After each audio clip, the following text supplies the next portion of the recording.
Thanks to the support as a channel member, CPO Williams 1. So there's two very important things you need to remember going into this transfer window. Thing number one, we still have a positive bank balance. That means you don't have to accept any silly offers for players. And on the topic of silly offers, Renan, he's being linked with £11 million moves in the media. We're not accepting £2 million for him, even if we're £500,000 overdrawn. That would be crazy. He agreed to a £24 million release clause in the summer. We don't need to let him go cheap. Please don't let... We could set ourselves up for the next 5 years if we manage these deals properly this January. So please don't Hodgkinson me again.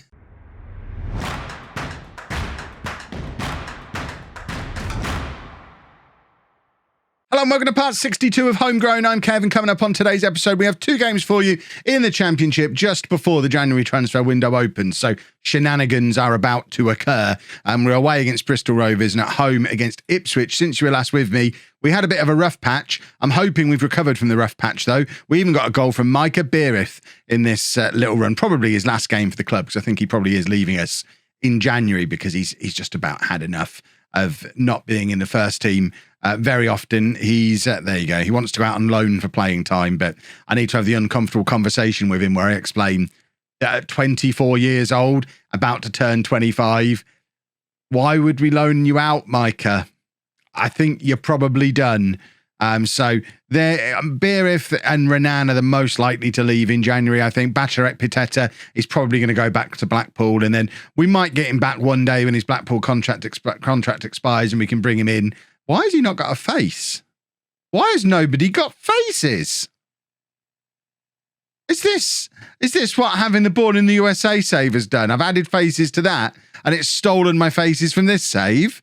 That's unacceptable. I'm giving up with the Zealand face pack officially. Right here, right now. We've given up with it. We're going back to just lovely old new gen faces. That's what Harrison Davies has looked like all these years. Much skinnier than you expected, isn't he? But he has got a goatee beard, which is very nice. He shouldn't be leaving, I hope. Chinese clubs want him. Excellent. So this is what the league table looks like. We are exactly at the halfway point of the season. 23 games played. We're 2 points behind West Ham, who are the team bottom of the playoff picture. Still only 7 points behind West Brom, who are in second place and in that automatic promotion spot. So we are looking good to be involved in this second half of the season in the promotion mix. Money-wise, like I mentioned to Mrs Wearmouth in the intro, we have got a little bit of money. I suspect when payroll goes through at the end of the month, we might end up going overdrawn. And that's when my worry about losing some of our key players starts to come in. Alex Williams is being linked with Premier League sides. Renan, wherever he is unhappy and being linked with Premier League sides. So I think Renan is most likely to go. Williams might go as well. Renan we can cope without. Williams will be a real problem because we do not have another goalkeeper ready to come through. So it will be a disaster if we lose Alex Williams. That's the difference between getting promoted or not. So hopefully we get to keep hold of him, or if he does go, we can get some kind of loan back on him, which we won't be able to do with Renan because Renan is not homegrown at club because he's somebody we signed in from outside. So if he goes, he's gone for good. Whereas Williams, of course, because he came through our youth system, is homegrown at club. So he is one that if he goes, we'll get him back one day. But Renan, this could be the last you see of him in this episode. And you're not going to see him in the first game up because Paskev hasn't picked him. I'm not entirely sure, probably because of the fixture congestion that we've got going on at the moment. We played on the 22nd. We've now got games on the 26th and the 28th. So I'm sure there was thoughts in Paskev's mind about trying to keep players fit to do the best we can in this little run of games that we've got. That being said, he's got Harrison Davies in the side when he's not fully fit and Matty Brewerton, but that's probably because of the suspensions to Andy Hall and Joe Barr. We'll be fine. So we're going with Williams in goal, a back four of Campbell, Davies, Charles and Brewerton, Curry and Hodgkinson in midfield, Jessup and Hughes out wide, and then Roberts and Cannon up front. Who is it we're playing? Bristol Rovers.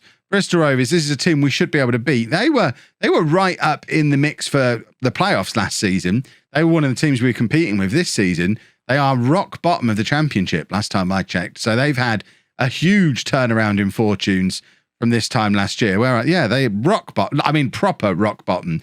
only 9 points so far this season from being one of the teams who, even going into the last couple of days of the season, they were competing with us for those playoff spots. So I'm not entirely sure what's gone on at Bristol Rovers, but hopefully whatever went on is still going on and we can go there and pick up 3 points with a slightly weaker team than I would have liked, and certainly with a few potential fitness problems in that back four. It's especially worrisome playing Harrison Davies when he's not fully fit, because we know what his fitness record is like overall. Curry's got the ball in midfield, and Curry playing it out to Brewerton, who's forward on the overlap despite not being fully fit, plays it into Connor Roberts. It took a bit of a deflection, but it had already passed the goalkeeper at that point, and Connor Roberts puts us 1-0 up. It's Bristol Rovers 0, Holme 1. That paramedic is not looking at all, which, I mean, I get he's there, he's working, he's not here to watch the football, but he could just tilt his head to a slightly different angle and he'd have watched that goal go in there. A couple of deflections as part of that move as well. Brewerton's cross took a deflection, and then the shot from Roberts took a deflection as well. But the important thing is, as things stand, as you can see, this result would put us back up into the playoff spots. We'd leapfrog over West Ham, who are currently drawing 0-0 away against Nottingham Forest. Forest are down in mid-table themselves. So who knows? It would be nice to get ourselves back into the playoff positions over the course of this episode. Wild effort from Bristol Rovers that goes well over from quite a long way out as well. And they probably need to do. That's why they're bottom of the league. They need to do a little bit better than that if they're going to try and get back up to a decent level. Now, this is the first match that I've played since the new FM21 final winter update that has apparently nerfed long throws. We've just won a penalty off a long throw. So I remain sceptical that long throws are as nerfed as we've been led to believe they are, because that's the first one I've seen since the data update, and it went into the penalty area and it caused havoc the way long throws have been doing. So I suspect if you get the right person taking them, they're still going to be pretty effective. My understanding of what they've done is they've made the length a throw can go be more relevant according to how someone's long throw stat is. So Matty Brewerton, who just took that throw, has got a long throw stat of 9, but did make it into the 6-yard box and caused a penalty. So I suspect long throws are not nerfed at all and we'll be fine. That's what we all want. We love a long throw around these parts. Right, let's get into the second half then. 2-0 up, looking pretty comfortable so far. And here's Brewerton with another attempt at a long throw. Let's see again if they're still effective following the update. I mean, I guess they're not going as far as they were before, but they're still causing problems. Long throws, I guess long throws in general are still an effective part of football. They're maybe just not as panic-inducing as they have been in FM21 previously. But that being said, 2 of our 3 goals today have come directly from a Matty Brewerton long throw. So we're considering this a study in whether or not it's actually been changed, because like I say, he's only got a 9 for it and he's caused 2 goals there by hurling the ball into the penalty area. It'd be interesting to see what difference it makes with someone who's got a better long throw stat. Here's another one from Brewerton. This time doesn't make it anywhere near the 6-yard box, but at the same time, we are keeping the move going again. The move has started with the throw. It's Curry to Roberts, out to Brewerton, who's now going to try and cross it with his foot rather than his fingers. Plays it across to Cannon, but it is cleared, and Bristol Rovers now with the opportunity for a counter-attack. And Charles needs to get a tackle in here. He kind of did, but luckily Bristol Rovers are rubbish because Charles missed his tackle. Williams came sliding out, and they've just smashed it again high and wide above where Williams was sliding in to try and prevent them from getting the shot away. It's now Eli Campbell with a long throw. He only makes it as far as Jessup, but again, it does lead to a chance. We'll have a look to see what Cannon's long throw stat is. So Campbell has a long throw of 5. And again, it was a good enough chance for it to be worth being in a highlight. So I'm not going to go on and on about them forever, but my initial reaction is, doesn't seem to have made much of a difference, does it? But what do I know, eh? I'm just a handsome YouTuber. Right, let's take Roberts off for my final change. We're going to get Beereth on. We're giving Beereth his final hurrah, maybe, or a final opportunity to force his way back into the first team mix. He has scored recently.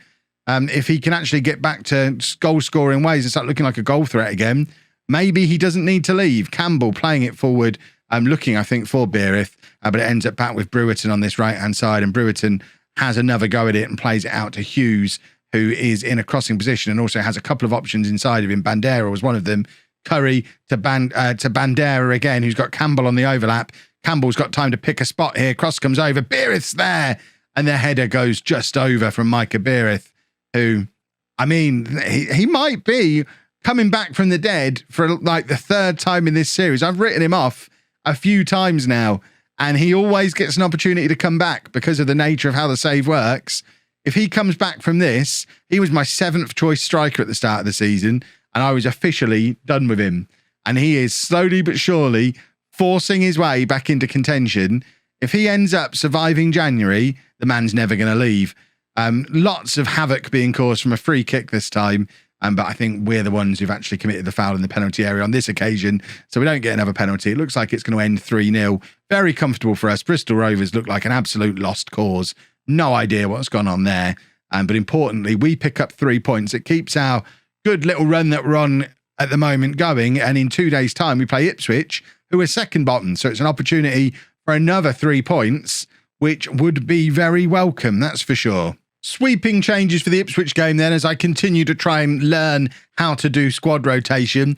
So for this one, we're going with Williams in goal, a back four of Hall, Davies, Barr and Curry, Bandera and Hodgkinson in midfield, Jessup and Renan supporting Roberts and Cannon up front.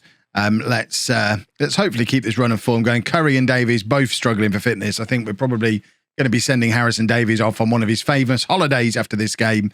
He's the one player who I haven't really rotated very well, but you know how much I rely on that man. I need him. I need his presence from these set pieces. I need his leadership. I need his experience. We're a very young side, and Davies has played well over 200 games for us now. He's been, I was going to say virtually ever present. He hasn't because of all his little holidays, but the holidays have meant that, touch wood, so far he's never had a long-term injury. He's going to get one in this game now, isn't he? Watch his cruciate ligaments go, and that'd be the end of him. It's what did it for, I think it was a broken ankle for Bacharach Pateta, actually. But Davies has been such an important player for us for so long that if he's available, I pick him. Williams has messed around with that a little bit, which he's got away with, but I don't want to be seeing him do that too often. Although, I guess if there is going to be a time for him to have an iffy spell, this transfer window we're going into would be the time. I'd accept Williams not playing well for a month if it meant he stayed, rather than him continue being the best young goalkeeper in the country and ending up leaving and leaving us with no goalkeeper. That would be a big, big problem.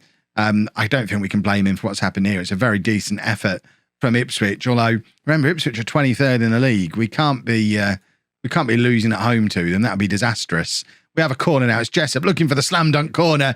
Davies. That's why Harrison Davies has to play. Huge aerial threat from the corner once again. It's another one of those rare ones where he's not actually got it on target, but we're going to say that's a deliberate flick on into the path of Troy Cannon, and Cannon is there to fire home the goal. And Troy Cannon is established himself back in this side again. I think Jessup has become my left winger ahead of Hamilton, and Cannon is first choice up front currently, with a rotating cast of Roberts and Hodgkinson and Pritchard and Beerith alongside him. It's not Roberts, it's Harrison Davies again from the corner. No, I mean, anyone who was doubting why we had to start him even though he wasn't fully fit, I think those 2 goals have demonstrated exactly why. Roberts is going to feel a little bit robbed that the big lads just come in and taken that from him. Roberts has basically stood there and let Davies just climb over the back of him and grab the goal, but it's put us 2-1 up. 2 huge moments from our captain, our leader, surely the first knighthood of the save at some point. I've just got to decide when is appropriate. But Harrison Davies with another goal, and we are now 2-1 up against a team we definitely should be beating. So it's good to see we aren't actually now doing it, whereas earlier on it wasn't really going to plan. Hall picks the ball up at left back, plays it over to Davies. Davies forward to Troy Cannon. I think, is Cannon flicking that out to Jessup, or is the defender clearing it in a really weird way? Either way, Jessup can't really get it back into the area, but it falls to Mauro Bandera in midfield, who finds Renan, who's been very quiet today, but that was a wonder pass for Troy Cannon, and Cannon owed Renan a better finish there because it was such a perfectly placed pass from Renan, and Cannon hits the base of the post, but now Curry with the chance for the slam dunk corner, aiming for Davies again, but this time the header goes over. Connor Roberts was lurking in there as well. He seems to fancy his chances from these corners, which isn't really a part of Connor Roberts' game usually, but I guess I've still got him in there lurking from the days when Pritchard and Beereth were regularly in the team, and I never felt the need to change it when Hodgkinson was up there because Hodgkinson's a big lad too. We might have to look at how tall Connor Roberts is. Hall, that was a poor attempt at a long throw. We'll check Andy Hall's long throw stats in a second. And I think that was the first piece of evidence we've seen of it being nerfed, because apparently he doesn't have very good. This is where he's got like an 18 for long throws. And he just did that one poorly. 10. So he's got a better long throw attribute than anyone else we've seen so far. But then he was further away. He probably shouldn't be attempting it from there. If they're going to make long throws less effective the way they have, they probably need to make the long throw set piece instruction a little bit more customizable, because there's no reason for us to be trying a long throw from 60 yards from the goal like we were there. But if we're level with the penalty spot out wide, I think we have to try and hurl that into the penalty area. But there's no way in the set piece instruction to specify between the two of them. I know you can leave it on mixed and leave it to the intelligence of the players, but our players are dumb. Troy Cannon's just got his 9th goal of the season. Jessup showing once again why he's making this wide role on the left-hand side his own, because he is such a skillful, pacey creator. I've talked in recent episodes about how he can get isolated when he plays up front because of how quick he is. Well, playing out wide and starting from deeper, he doesn't get isolated. He just gets to do things like that, and has created a goal there for Troy Cannon. And as it stands currently, with 20 minutes to go, we're up to 4th in the league, only 5 points away from automatic promotion. We have got a lot of very tired players, though. My goodness. Right, we're going to take off Davies, bring on young Alec Lay to play at centre-back. I don't know if you remember Alec Lay from one of the recent episodes, but he's the next Harrison Davies to come through. He came through our youth system. He's going to be another one that goes in our entirely academy-produced first 11 that we'll do at some point. Lay will no doubt be part of that. We're going to take off Roberts and bring Beereth on again, because I want to give him every opportunity to not have to leave. Well, I suspect he is on his way now. And then last one, we're going to bring on Jonathan Akani, who hasn't played for a little while. Has he been injured? Why have I not been picking Jonathan Akani? Probably have a reason. Apparently I don't. He was playing quite regularly for a little while. This is a great example of Kev forgetting about a player and then remembering that he exists. So Akani back in the mix, and we've just got to hope that the other players who are tired don't break themselves in the final 15 minutes of this game. We have played very well today, though. I was just about to drop some praise, but wanted to wait for the free kick first. We'll drop a little bit of praise now.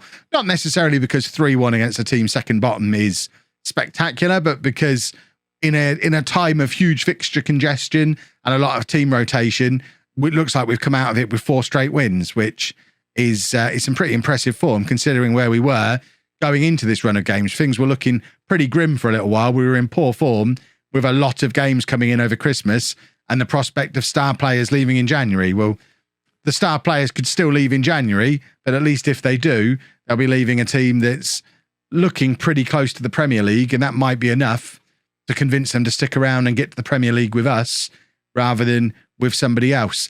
Of course, all this counts for nothing if we then throw this game away. Nathan Curry is one of those players who's absolutely shattered and couldn't get to the through ball from the Ipswich player, and it did lead to a goal. Luckily, though, they didn't get a third, and we have picked up the 4th win on the bounce, which should settle us nicely in to that 4th place position in the league. We'll just check the league table before we disappear for the end of the episode. Blackburn have snuck back above us again, the rascals. So 5th in the league, looking nice, looking very nice for a playoff spot if we can keep hold of our players. And that's the motto now for the next month. If we can keep hold of these players, I think we'll get promoted. If we lose Williams in particular, we definitely won't. If we lose Renan, you never know. But Williams is the one I'm really scared of losing. We've got to keep Alex Williams. We'll see. You'll find out tomorrow, because we'll be back now at the end of the January transfer window. So we'll come back somewhere around here, probably for West Ham, actually, as it's a big game and they're a playoff rival, or maybe an FA Cup game if we're still in it, or maybe Posh because it's our derby. Either way, we'll be back somewhere around there, and you'll know at that point whether we got to keep hold of Williams, Renan, Beereth. Did he move on? I think there's going to be business between now and tomorrow's video. If you've enjoyed that, please make sure you leave a nice big thumbs up on there for me. Subscribe to the channel for daily Football Manager videos, and thank you very much for watching.